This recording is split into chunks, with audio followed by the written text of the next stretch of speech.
ఏం చేస్తానమ్మా? చదువుకుంటానా? కూర్చో. నువ్వేం చదువుతున్నావమ్మా? కూలి పని పోతానరా? కూలి పని. ఎంతమంది పిల్లలు? ముగ్గురు. అందరినీ చదివించినావా? టెన్త్ క్లాస్కి మళ్ళీ ముగ్గురిని కలిసి చెప్తే నా కష్టం ఏమో నేను చూస్తాను.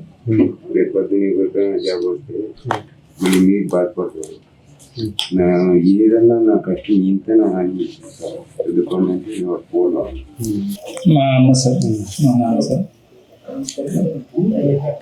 సీతాఫలం కాయలు అమ్ముతాంటారా మీరు కూడా?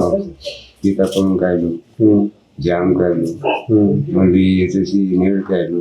నేడుకాయ ఎండు భూమిలో ముగ్గురెట్టి పళ్ళని డైరెక్ట్ పోతుంది. ఒక 30 మోసం పోయినాను సార్. డిగ్రీ చదువుతున్నప్పుడు పోయినాను సార్. తర్వాత డిగ్రీ అయిపోయిన తర్వాత మళ్ళీ నేను ఎంఎస్ చేశాను సార్. యూనివర్సిటీలో ఎంఎస్ చేశాను. తర్వాత బీఈడీ చేసినాను సార్. రామ్నగర్ క్రిస్టియన్ కాలేజ్లో బీఈడీ చేశాను. బీఈడీ చేసిన తర్వాత అప్పుడు నేను నెట్ స్లెట్ రాద్దామని నాన్న అడిగినాను సార్. అట్లా 40,000 అవసరం అవుతుందన్న, నేను సెట్ కోచింగ్ తీసుకుంటే కానీ అసిస్టెంట్ ప్రొఫెసర్గా అట్లా వెళ్ళిపోవచ్చు నేను అని అంటే, మా నాన్నరే నా చేతినంతా నేను చదివించినాను, ఇంకా నా ఆర్థిక స్థోమత అంతే, నేను ఇంకా ఇవ్వలేను, నువ్వు ఎంఎస్సీ బీఈడీ చేసి కూడా మళ్ళీ నన్ను డబ్బులు తెల్లరా అని అన్నాడు సార్. అందుకని నేను వేరే ప్రైవేట్ కాలేజ్లో జాయిన్ అయ్యాను సార్. మొదట చిక్కబళ్ళాపురంలో చేడూరు పీయూ కాలేజ్లో జాయిన్ అయ్యాను సార్. అప్పుడు 10 ఇచ్చారు సార్. అది అయిపోయిన తర్వాత మళ్ళీ నేను డిఎడ్ చేసాను సార్. బీఈడీకి మాత్రమే ఉంటే బీఈడీకి మాత్రమే సార్ ఇది ఎస్జిటి. తర్వాత ఏమైందంటే 2011 తర్వాత డిఎడ్ చేసిన వాళ్ళు మాత్రమే మనకు ఎస్జిటిలో రావాలి, బీఈడీ చేస్తే స్కూల్ అసిస్టెంట్ పోవాలి అని అన్నారు సార్. అందులో నేను డిఎడ్ చేసి మరీ రిటర్న్ వచ్చాను సార్. అక్కడ జాబ్ వదిలేసి వచ్చాను. సార్ డిఎస్సికి దాదాపు నేను ఒక 8 years నుంచి ప్రిపేర్ అయ్యాను సార్. 8 years sir. 2018 5 సంవత్సరాల్లో డిఎస్సి గవర్నమెంట్ అసలు జగన్ గవర్నమెంట్ అప్పుడు నోటిఫికేషన్ ఇచ్చింది సార్, కానీ జరగలేదు సార్. సార్ దాంతో జగన్ గారు హామీ ఇచ్చి చేయలేదు కదా 5 సంవత్సరాలు. చేయలేదు సార్. చంద్రబాబు నాయుడు గారు హామీ ఇచ్చినప్పుడు నీ ఫీలింగ్ ఏమి? సార్ చంద్రబాబు నాయుడు సార్ మొదట హామీ ఇచ్చాడు సార్. ఏమంటే నేను ఏదైతే హామీ ఇచ్చానో మెగా డిఎస్సి ఇస్తానని, దానిపైన తొలి సంతకం చేస్తాను అన్నప్పుడు నాకు ఖచ్చితంగా నేను సాధించగలనటువంటి ఆత్మవిశ్వాసం నాలో ఇచ్చింది సార్. తర్వాత నేను Mahatma Jyotiba Phule backward classes welfare residential junior కాలేజ్లో చేస్తూ చదువుతుంటుంది సార్.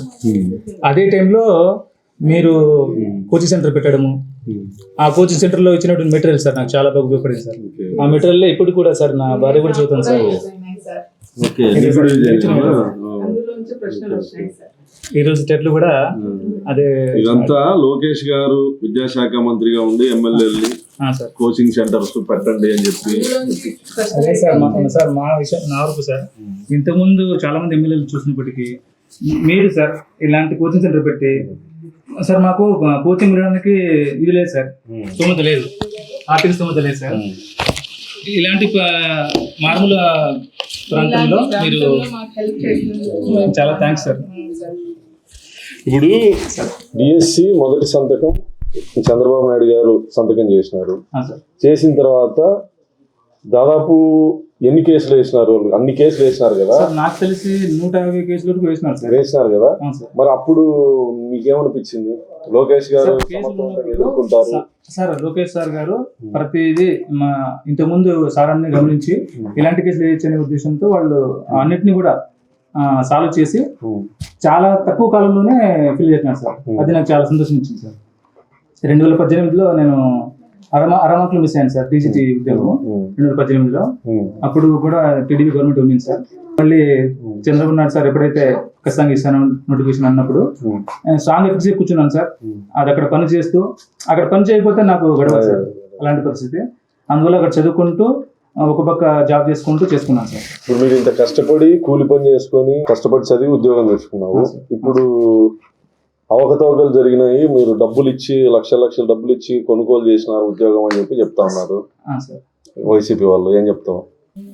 కూలి దాన్ని చేసి కష్టపడి చదివించిండను మేము చదివించి ఇంట్లో పెళ్లికి ఇచ్చి నా కొడుకు జాబ్ తీసుకొని చదివించిండాం చదివి నాకు నా కాళ్ళు చేతులని వాసుకున్నాయి పనికే పోయాను అంతా పని చేసింది ఎన్ని సంవత్సరాలు చేసావు పని? పని చేనులో పని చేసి చేసి చదివించిండేది వాళ్ళకి కష్టపడి చదివించిండేది. మా ఆయన కోడి వ్యాపారము, ఎల్లి వ్యాపారము, చింత పిందుల వ్యాపారము, చింత చెట్లు తీసుకొని నీళ్లు కొట్టుకొని అంతా చేసుకొని చేసేసి చదివించుడి కాళ్ళని పొద్దున్న నుండి ఎక్కడ పోయలేదు నేను ఎంత పని చేయను నా చేత అయినదని ఇప్పుడు గమ్మ కూర్చుంటాను. ఈరోజు దేవుడు ఆశీర్వదించినాడు, నీ కొడుకు ఉద్యోగం వచ్చింది. చంద్రబాబు నాయుడు గారు ముఖ్యమంత్రి కావడం వల్ల ఉద్యోగం వచ్చింది.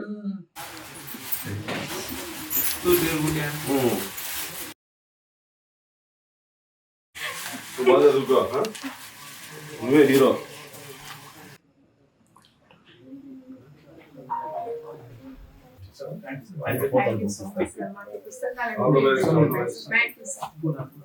ఎందుకులే హీరో.